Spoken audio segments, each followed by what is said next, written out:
Good evening. Hope you guys are surviving, falling back with daylight savings time. So tonight I can do an Ask Me Anything. Gonna wait for a few people to log on, make sure they can hear me. Demoing out a new microphone. And now we got some feedback that I do definitely talk a little bit soft at times and people don't always hear me. So welcome, Mito Red. So I'm testing out a new mic system tonight. So let me know in the comments that you guys can hear me. If you can hear me, just say yes. If not, I got to do a little reworking with the lightning port here. So, welcome everybody. Tonight's gonna be an Ask Me Anything edition. We have a few questions to answer tonight. I think we got 8 already in the queue. So for those joining, I'm testing out a new mic system tonight. Getting some feedback that my voice is a little bit slow and low at times. So if you can hear me, drop something in the comments here, please. All right, good. Sounds good. Awesome. All right, guys. Thank you for feedback and thank you for joining. Hope you guys survived falling back. If it was up to me, we would never do this daylight savings time again after yesterday.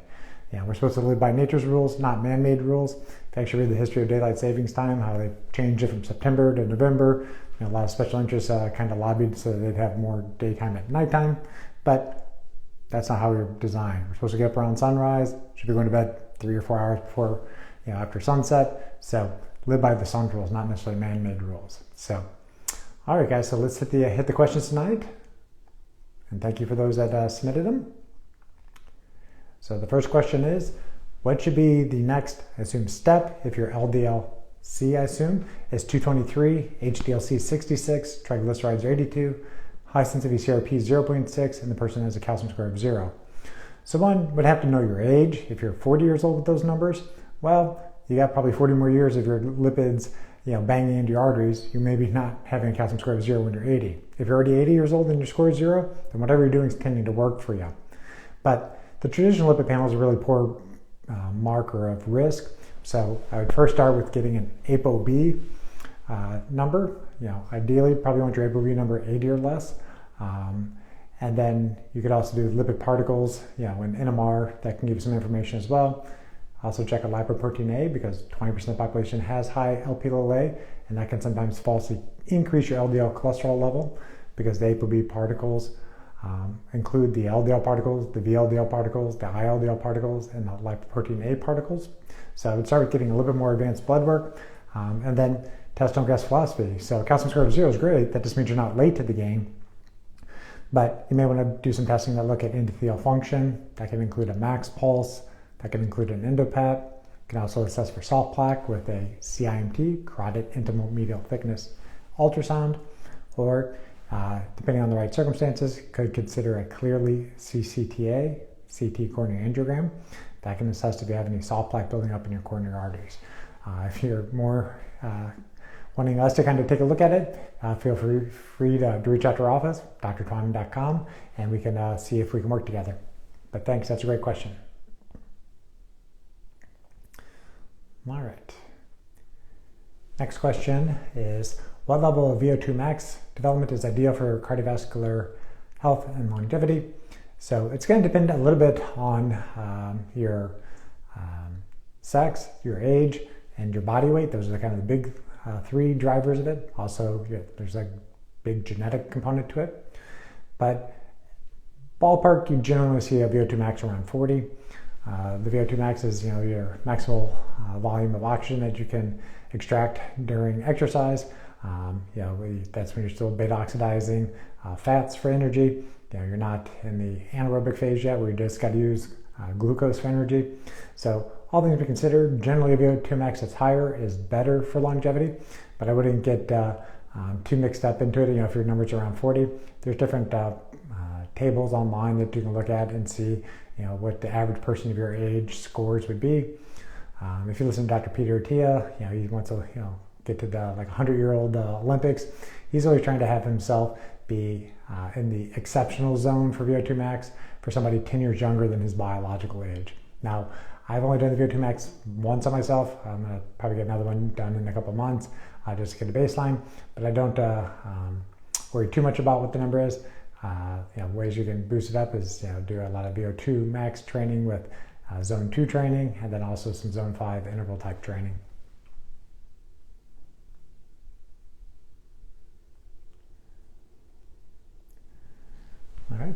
So somebody just said HRV, so stands for heart rate variability. Next question.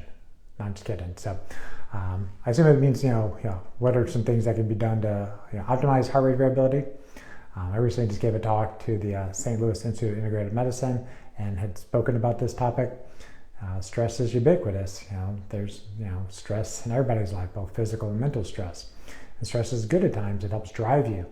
But the problem is when stress becomes maladaptive and you have, basically high cortisol, high adrenaline all the time, that can constrict the arteries, that can cause you to have heart palpitations, can raise your blood sugar.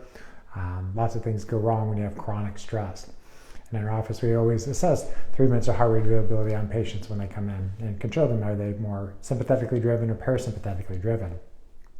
There's different ways to measure the heart rate variability, but I usually just recommend people stick to one thing. So if you have an Oura ring, you have a Whoop band, you have a chest strap, just pick that, because the numbers aren't going to be the same if you use devices from different vendors. I've tried both the Whoop and the Oura ring at the same time, and they give, it rhymes, but they're very different numbers.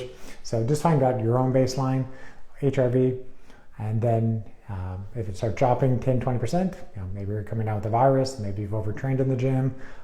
You have to look at what is breaking your heart rate variability. It's kind of the check engine light that something's going on with your nervous system. And in future talks, we can talk about heart math, Apollo Neuro, and kind of things you can do to improve heart rate variability. So the next question tonight is, if the scan shows minor plaque in the arteries, should you go on a statin if your lifestyle is healthy and your LDL-C is 90? So it certainly depends on what arteries have the plaque, but it does also depend on your age and what are your health goals. If the goal is never to be on medications, well, you have to get your nitric oxide levels optimized, have healthy endothelial function. You have to keep all your inflammatory markers under control. You got to reduce your risk of becoming insulin resistant. Or if you're already insulin resistant, reverse insulin resistance, because it's not all about your LDL cholesterol. The LDL cholesterol is just a passenger inside the lipoproteins. So again, this is a case where you want to know either your LDL particle number or your ApoB number, because it's the particles that predict risk. Those are the cargo ships that ferry that cholesterol into the artery wall, get into the intima space, cause inflammation, and begin the process of these fatty streaks that ultimately lead to plaque formation. So if you're younger and have minor plaque in the arteries and you don't do something different, you're much more likely to develop harder plaques and potentially more at risk for events. But you need to know your age, markers of inflammation, some other things to really give you, more guidance on it. Again, this is, kind of just a general Q&A tonight, so I can't give you personalized medical advice based off these numbers, but there's other tests that you can do. Again, that look at your endothelial health, look at your carotid artery health. If those things are pretty healthy, then maybe having a very low calcium score test, under 100, maybe you can do more lifestyle, maybe more supplementation to try to push down your ApoB numbers. But if that isn't working well enough in 3 months, 6 months, then potentially should consider more potent lipid lowering therapies, up into including statin therapies.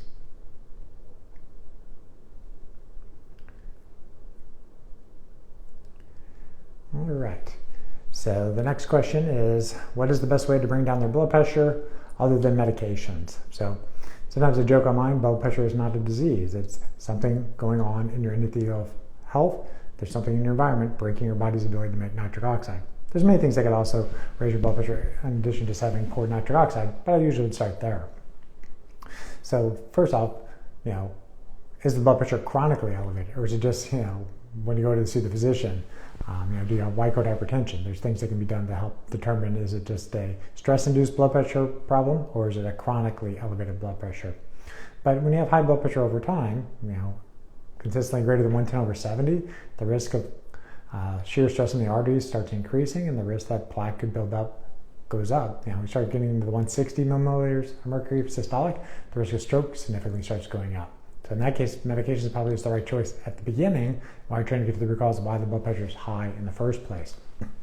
But that being said, blood pressure is definitely under significant control of different lifestyle metrics. Definitely under circadian control, so probably people's blood pressure can be more elevated today if they short slept themselves, even though they were given the opportunity to get an extra hour of sleep this past weekend.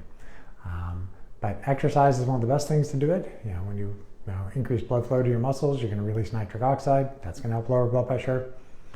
I know the days are getting shorter right now, but when you're outside in the sun, getting UVA light on your skin, that UVA light hits the blood vessels, causes nitric oxide to be released, dilates the smooth muscles in the arteries, improving blood flow. There's different nutritional recommendations, the deep, dark leafy greens, the beets, they all tend to have an effect on the body's ability to make nitrites that ultimately get converted to nitric oxide. So those are the starting points. But if it's still not coming down with lifestyle, then potentially do some advanced blood work, find your renin levels, your plasma aldosterone levels, your inflammatory markers, your vitamin D status, your omega-3 levels. There's hundreds of things that can affect your blood pressure, and then you just find which levers needs to be adjusted, and you fix that.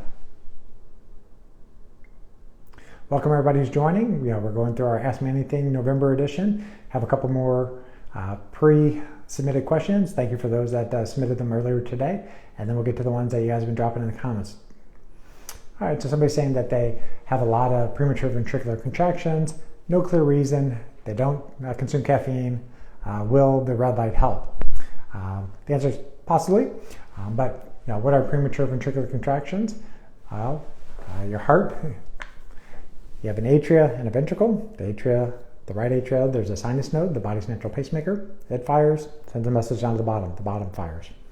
What happens with the premature ventricular contraction is that there's a myocyte, a heart cell that basically jumps the line and fires early.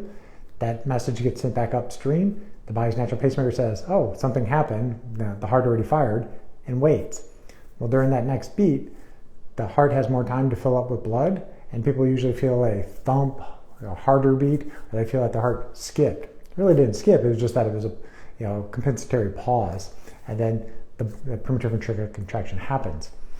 PVCs are common, and it's usually something that is external to the environment that causes that event. It can be short sleep in yourself, high stress levels.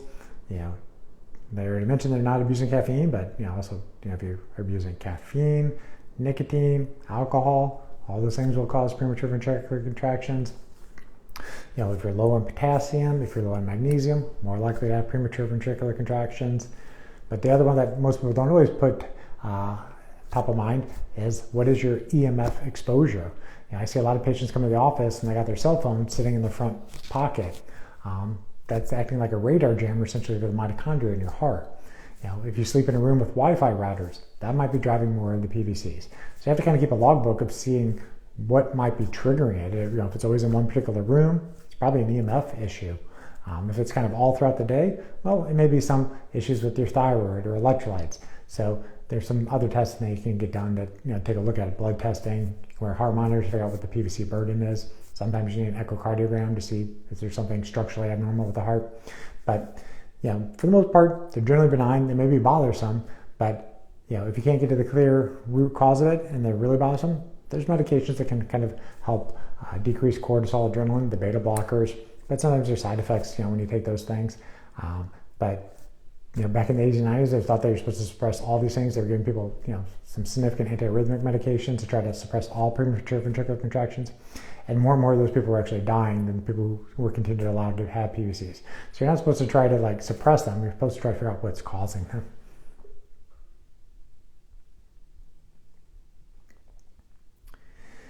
Next question is, somebody's asking, will sauna/cold therapy support their heart? I'll go back to the last question. Somebody said that, does red light help? It's possible. Using photobiomodulation, basically puts energy into your mitochondria. If the heart is lacking energy, it's like a brownout to the mitochondria there. Maybe the PVCs are a little bit more common. So red light therapy might help, but I would have to know, what wavelengths your device has, what is the radiance, how long you've been considering trying to use it, how often you use it. So not a blanket statement, it may help, but hit me up in the comments or the DMs if you have more questions about that. Oh, and I think I just clicked that one off for a second, but somebody was saying, will sauna therapy/cold therapy support their heart? So in all comers, generally yes. So first, let's take the heat side of things. So sauna therapy, definitely can have some cardiovascular benefit, especially lowering blood pressure. A lot of data out of the Japanese literature. They will treat people, I think it's at least 3 times a week for 20 minutes at a time. And the temperature isn't as important as getting to a rolling sweat. They typically use more finished saunas there. Would the infrared ones work as well? Probably, but it really depends on more the sweating than it is the exact temperature that you get to. Heat shock proteins get activated with the sauna. Helps repair misfolded proteins. It helps with the infrared part of it. Charges up the exclusion zone water that's in your cells. So the water that you drink is different than the water that your mitochondria make. The water that your mitochondria make is structured, it's deuterium depleted. It may act more as a battery. That's out of the work of Gerald Pollack. There's a great book, The Fourth Phase of Water. If you haven't read it, start there to get down the rabbit hole on how water actually works in your body. So that's probably how the sauna actually does help as well, as the infrared charge separates the water in your mitochondria and you store it as energy. And as for the cold part of it, cold helps lower inflammation. It helps speed up electron flow in the mitochondria. You generally want to be relatively healthy before you do cold therapy because it is a significant stressor on the body. So, it's again one of those cases where you start slow and build yourself up. Maybe you're just starting with face dunks initially to kind of get the mammalian dye reflex activated. You can start with cold showers if you like, but you have to kind of work your way up to doing cold water submersions.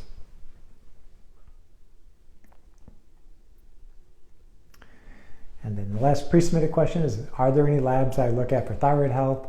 If so, what is the most important one for you to see? So the thyroid is a gland that's right here, and it's very important for your metabolism. Has a significant effect on heart health. If your thyroid is overactive, you can have increased risk of atrial fibrillation. You can definitely have more premature ventricular contractions if your thyroid's overactive. On the flip side of things, if your thyroid's underactive and you're hypothyroid, it's going to have an effect on your body metabolism, effect on your gut motility, but it also has an effect on your LDL receptors. You'll have less of them. Typically, your lipid profile is going to get significantly worse when your thyroid's underactive, so treat the thyroid before you treat the lipids. So in all new patients that work with me at Apollo Cardiology, I do a full comprehensive thyroid panel. That's going to include the TSH, the thyroid stimulating hormone. So it is what it is, thyroid stimulating hormone, the hormone that the brain sends out to the thyroid. The thyroid will then pump out T4. That T4 then will be circulated, and then it's peripherally converted either into T3, or it'll fall down an alternative pathway called reverse T3.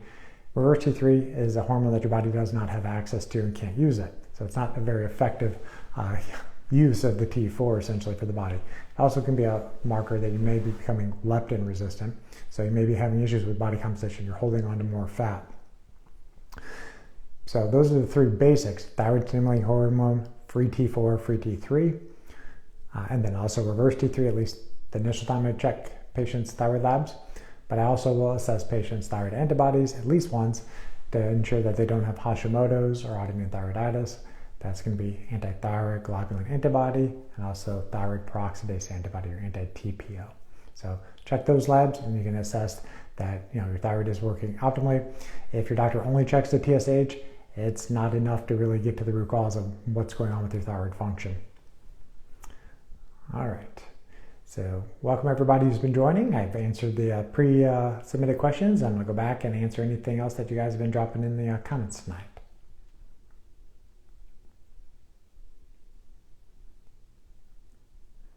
So somebody's asking more about kind of heart rate variability. There is no particularly exact normal range. It's going to be the normal range for you. And so just monitor your baseline and seeing if you're having a 10-20% decrease off your own baseline. There's a huge genetic predisposition to heart rate variability. The online graphs, generally will make you feel bad that some people have like this extremely wide heart rate variability, which can be a better metric of exercise, recovery, and general health. But most of the heart rate variability data, from a cardiovascular standpoint, was done in very sick patients who had heart attacks, and they were monitoring them after the heart attack. The people who had worse heart rate variability, they died sooner at 30 days versus the people who had better heart rate variability. If you're generally a healthy individual and you're using your Whoop band or Oura ring, I wouldn't so much get concerned about comparing yourself to your peers. What do your heart rate variability metrics do for you? Do you feel well slept, recovered? Are you recovering well from your exercise? Are you mentally, handling your stress in life? That's what I would use the heart rate variability for.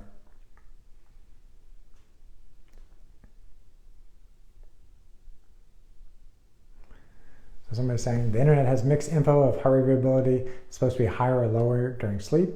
So think of heart rate variability and heart rate as a seesaw. So typically when you sleep, your heart rate goes down, your heart rate variability is going to go up. And so normally heart rate variability increases while you sleep.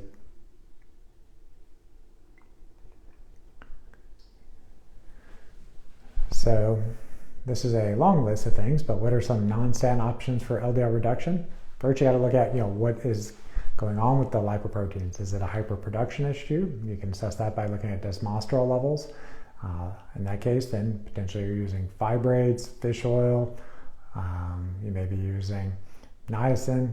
I don't tend to use that anymore. There's a lot of data that maybe that's not the best option for people, especially if you're using it for HDL reasons. It affects the proteins that attach to HDL and maybe makes them more non-functional. Other things that can affect, production side things, bergamot affects HMG co-reductase, reduce rise. Next thing you look at is, what's going on with the LDL receptor. It's not a direct lab that you can look at. It's kind of more by exclusion. But if the LDL receptor is not working effectively, the LDL receptor is sitting on your liver trying to clear the lipoproteins like a little cargo ship dock. If you don't have those docks, then the lipoproteins just circulate around the blood vessels, try and find a home. So that's the location that Praluent, Repatha, the PCSK9 inhibitors work on. Berberine can work on that receptor. Then, do you hyperabsorb your sterols? Do you have an issue with one of the ABC binding cassettes? Do you have an issue with your Niemann-1 pick-like receptor? Basically, does the gut open up these receptors and allow the sterols to come right back in? That can be assessed on a sterol cholesterol balance test. If that's the case, then ezetimibe is the right option. So there's multiple options if people are either statin intolerant or they have a, let's say, opinion that they don't want to be on a statin for any reason whatsoever. There's other options that can help the lower apolipoprotein B.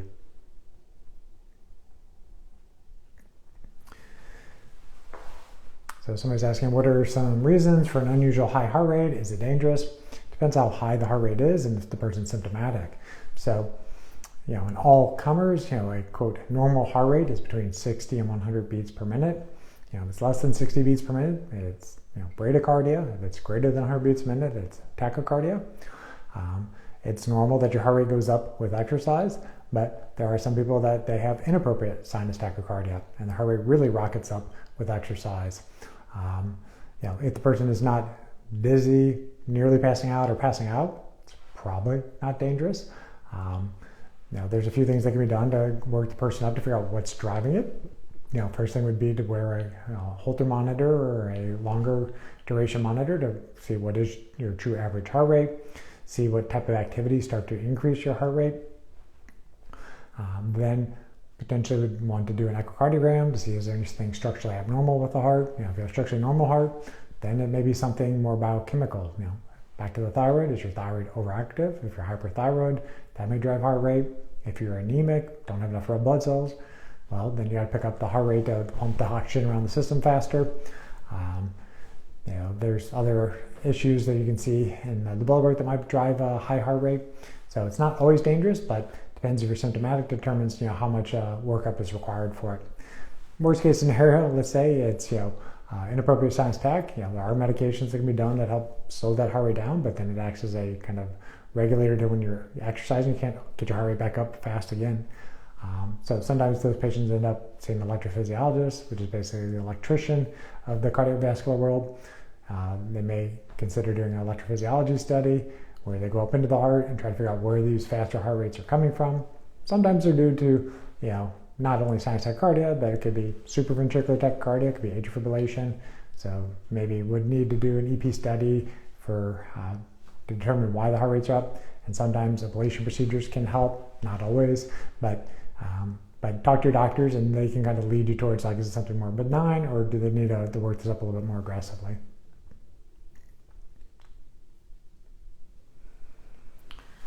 Somebody's asking where can we find optimal advanced lipid ranges? It depends on the lab company, honestly. They all have different reference ranges because it's based off the panel of patients that do the labs. And, sometimes their reference ranges are not necessarily optimal. So there's probably not a, one place you can go online and find, all the optimal ranges. It's more of a gestalt sometimes with people. But in a traditional lipid panel, I typically want to see a triglyceride level under 80. The HDL-C, I don't have a definite reference range. Generally over 40 for a man, over 50 for a woman is kind of a starting point. But that's very, very let's say crude measurement, because I'd want to also know that they have normal mild peroxidase before I'd consider that a quote normal or quote good level of HDL cholesterol. But as for the advanced lipid particles, that's going to be more from the Framingham Offspring study and the MESA cohort studies. Typically, and it's rev estimate, generally, if you have plaque in the arteries, you're going to want an LDL particle count less than 1,000 and probably an ApoB count under 60.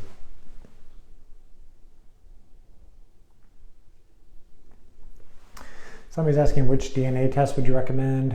They list a company, Genetics23 and me. It really depends on what you're trying to assess. 85% of the diseases really come from the mitochondria, not necessarily from the nuclear genome. But that being said, I will check some genetic markers to tell people why certain of their endothelial markers are up, why some of their lipid markers may be abnormal. It really depends on what I'm looking at, but you can use Quest/Cleveland Heart Lab to do some of those tests. ApoE, 9p21, KIT6, Lp(a), which isn't necessarily a genetic test, but it's the number one genetically inherited lipoprotein that increases cardiovascular risk. But if people are looking more for the cardiovascular specific ones, tend to do a lot of CardiaXs. They have 30 some odd SNPs that really determine how your blood pressure is addressed. It can pinpoint in which medications would work better for you if you essentially, let's say, fail only lifestyle and supplementation to get the blood pressure under control. And then if people have a lipid issue and they need to be assessed for FH or familial hyperlipidemia, there's a company, GB Insight, that does a comprehensive panel and has well over 100 SNPs that affect lipid metabolism. But the real crux of it is that these panels give you 30-page reports, and you need to work with somebody who can actually help you interpret them, because they're sometimes very overwhelming.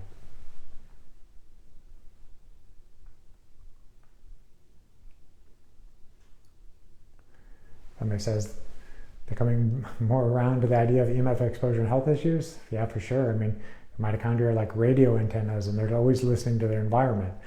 We're supposed to be tuned into Mother Nature's frequencies, the Schumann frequency.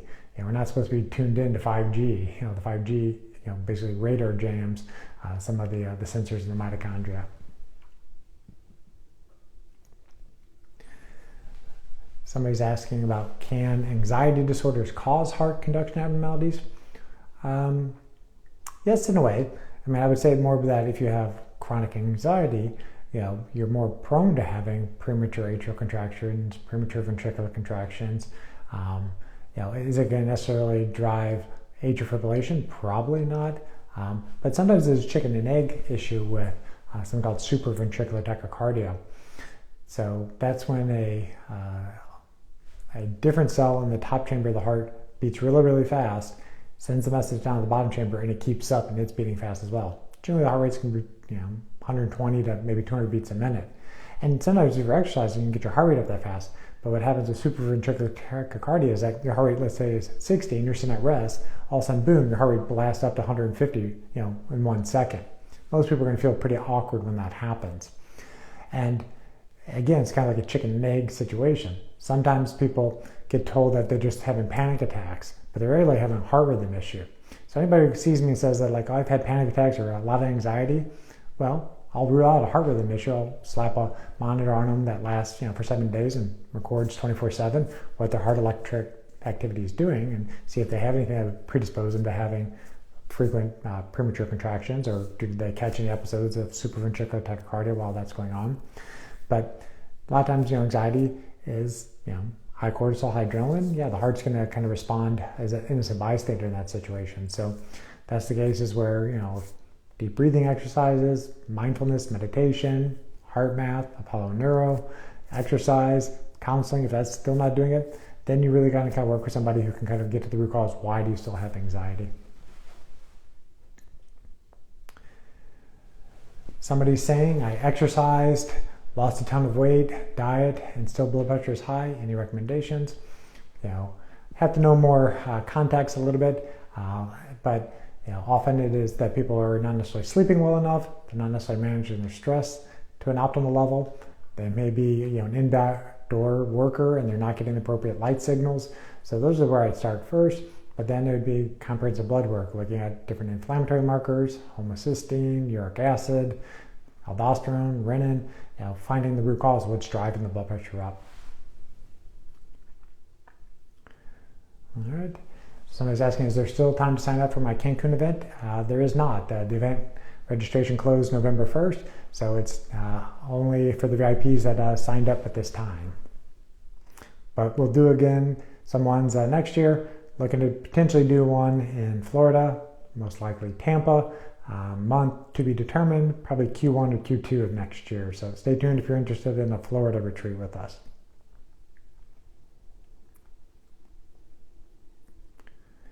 Somebody's asking, can nitric oxide therapy reduce plaque? Depending on what the therapy is, possibly. There are certain oral lozenges that have some data that helps with plaque regression. There's another product that's proprietary that works on the endothelioglycocalyx that has data of regressing softer plaques. So yes, nitric oxide, if it's in optimal levels, basically acts like a non-stick surface or Teflon. Things don't stick to the arteries when there's optimal levels of nitric oxide, and then the body can get to the job of repairing itself. So it's basically removing the toxic insults so the body can do the repair work. Somebody's asking, can a 24-hour Holter monitor measure heart rate variability? Not all of them. There are a few that I've heard about that can do it, but most of the time that is not something that's dialed into them. Don't know if there's any consumer-facing 24-hour monitors. So typically, in my experience, the ones I've used Elite HRV. It's an app that you can download. You just have to get a chest strap. I still use my old Polar H7 strap with it. I tend to think that Oura Ring has some of the better sleep metrics, but that said, I would only keep it in airplane mode when you sleep with it, and then once you figure out what you're done tracking with it, take the thing off. There's no reason that you need to have electronics hooked up to you while you're sleeping. Same thing with the Whoop band. I played with it for over a year just to see what it was all about. Gave some interesting data.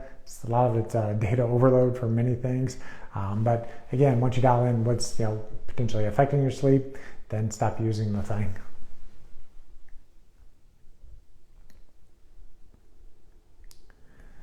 Somebody's asking, is there a best time of day to take krill oil and CoQ10?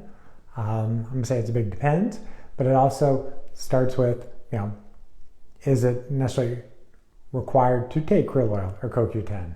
So krill oil, comes from, shellfish. Is it as bioavailable as actual omega-3 from seafood? Possibly not. It's definitely not as high in EPA or DHA, so I usually take a lot more of it. And CoQ10, your cells make CoQ10.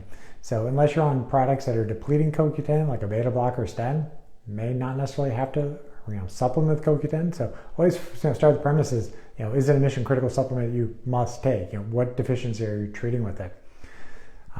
That being said, yes, there are certain circadian times that certain nutrients and minerals and medications should be taken, but has that all been elucidated? No, not necessarily.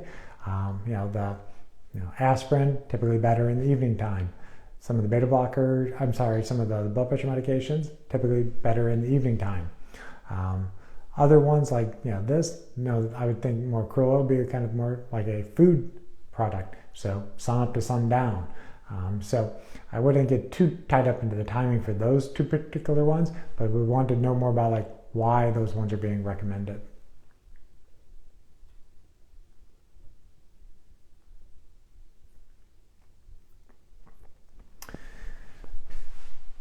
So somebody's asking, will grounding and sunrise, sunset exposure help with blood pressure, transient AFib, and cholesterol issues?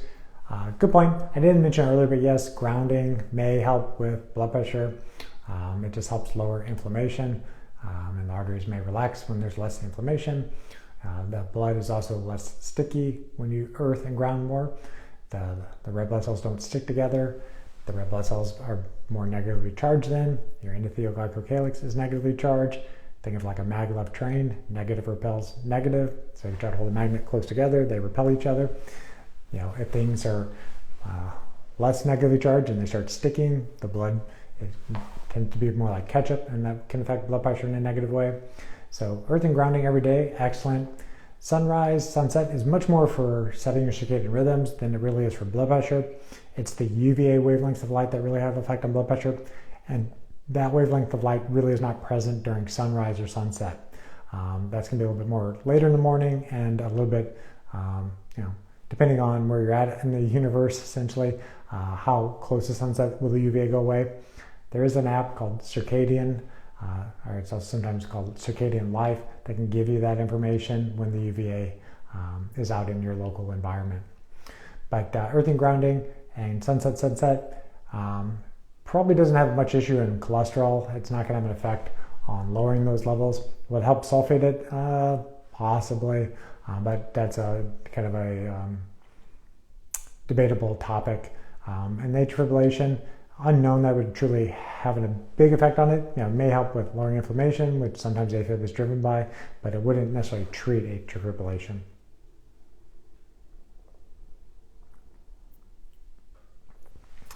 Somebody's saying, can mitral and tricuspid regurgitation cause any problems, and how to prevent it from getting worse? So the mitral valve is the valve between the atria and the ventricle in the left heart chamber.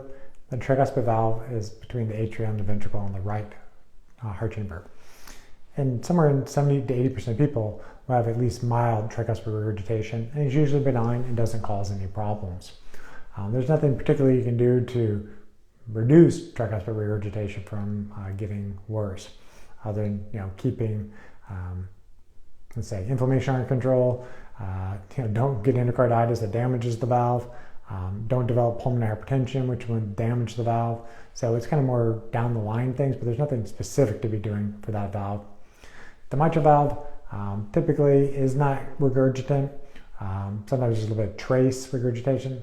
It's generally great at trace, mild, moderate, severe. A lot of times just by eyeballing it, but there are some quantified methods you can do with echo to kind of determine the regurgitant volume.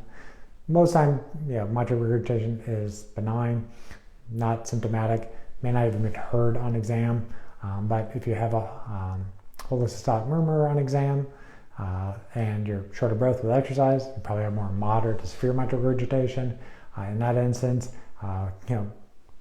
keeping blood pressure optimized may help reduce some of the issues with it, because if the pressure is higher in your aorta than it is in your left atrium, the blood will go through the path of least resistance. You're probably going to have more blood flowing backwards, and that kind of plugs up the the system. So you have blood basically leaking back into the left atria. The left atrial pressures increase.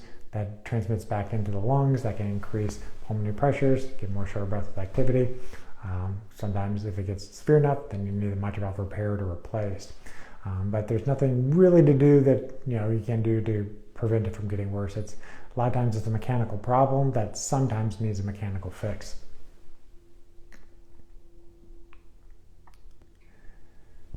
Somebody's asking, is CoQ10 a stimulant? Not in the classical sense of things, no.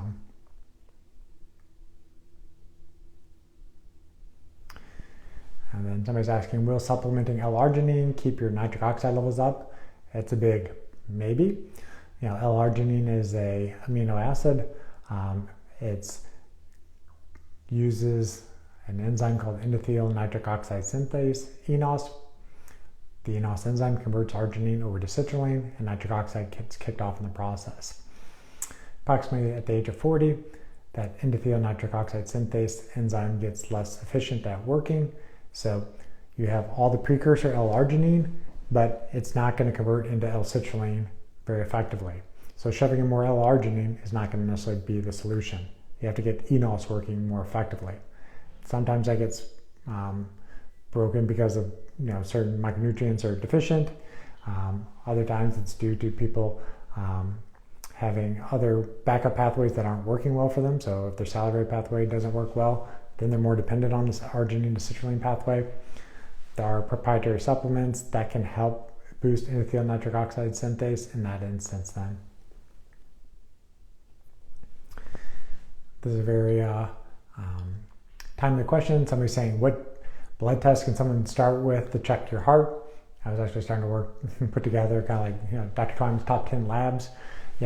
When my patients work with me, they see the blood panel that we do, and it's 7 to 8 pages long. We're checking hundreds of labs, but I'll put together a list of my top 10. I'll release it here to you guys first.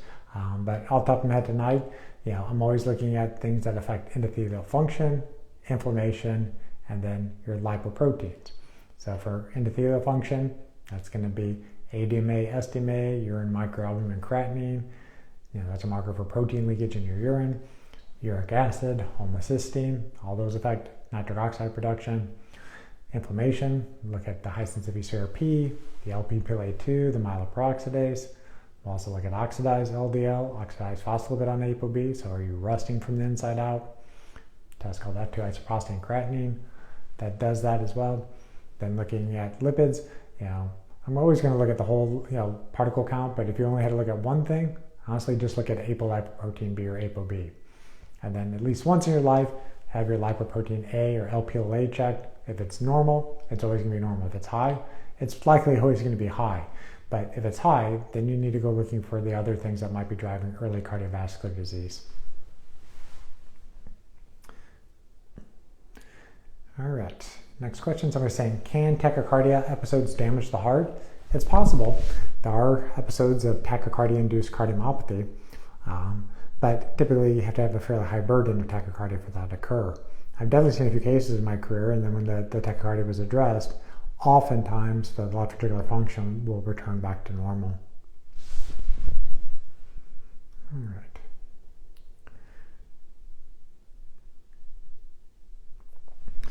So somebody's asking, so a couple of people put in some more questions through the question box.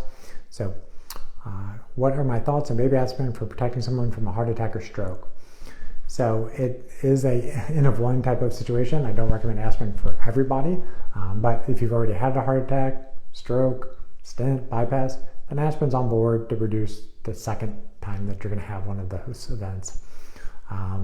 If you're relatively low risk otherwise, the bleeding risk may outweigh any benefit of reducing stroke or heart attack.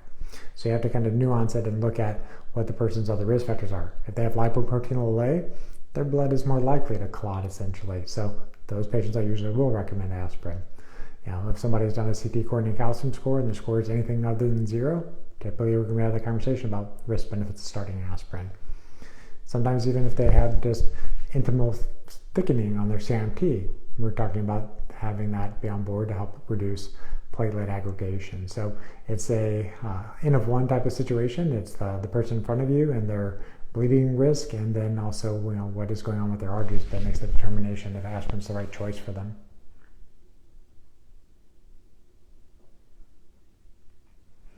And so somebody is asking, what are my thoughts on infrared sauna and cold plunge for heart health?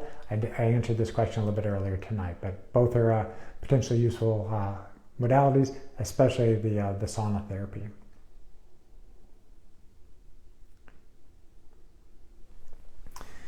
And then somebody's asking, do I think menopausal women can benefit from bioidentical estrogen and progesterone? Definitely think they can benefit. Just have to work with a provider that's well versed in that type of treatment. Typically would recommend more topicals, just because that can kind of keep you more in a circadian rhythm than kind of ones that are implantable. But I don't personally prescribe these hormones, but I do work with many different providers in the St. Louis area that are experts at that. But keeping your levels in the more optimal ranges, typically not going to have any concern for it.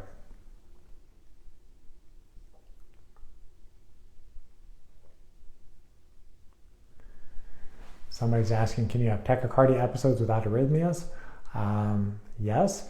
I mean, it's somewhat of a misnomer, that sinus tachycardia is an arrhythmia per se, but or an abnormal heart rhythm. But I would always break it down by, is the person symptomatic, or is it actually causing structural issues? There's some people that just have higher resting heart rates. Like I said, all comers between 60 and 100 is considered normal. But some people, their resting heart rate's 105, and that's normal for them. Somebody's asking, is using the red light therapy with near-infrared twice a day okay? Again, depends. Depends on what device it is. So what wavelengths of red, what wavelengths of infrared, what is the irradiance, what is the tissues being treated, how long are you using the device for? All that comes into play. I always talk about light therapy being a supplement to the sunlight, or a sunplement. So you can always use sunlight anytime that you're outside, but using your devices, you need to know what you're doing with it. Ideally, you would only be using it for the most part sun up to sun down, so you don't affect your sleep. Now, some people it doesn't bother them, but sometimes using very bright lights at nighttime affects your circadian rhythms.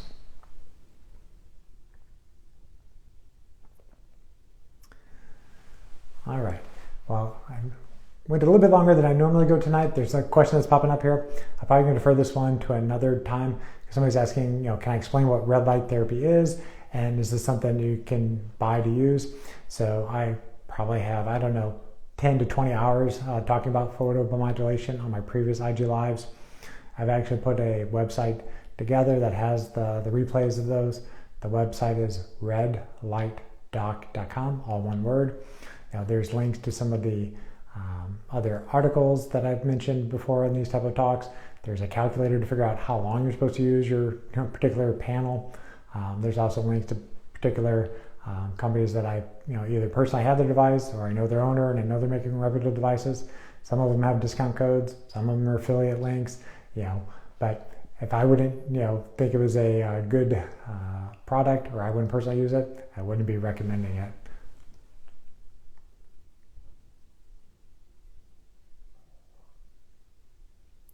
All right, guys.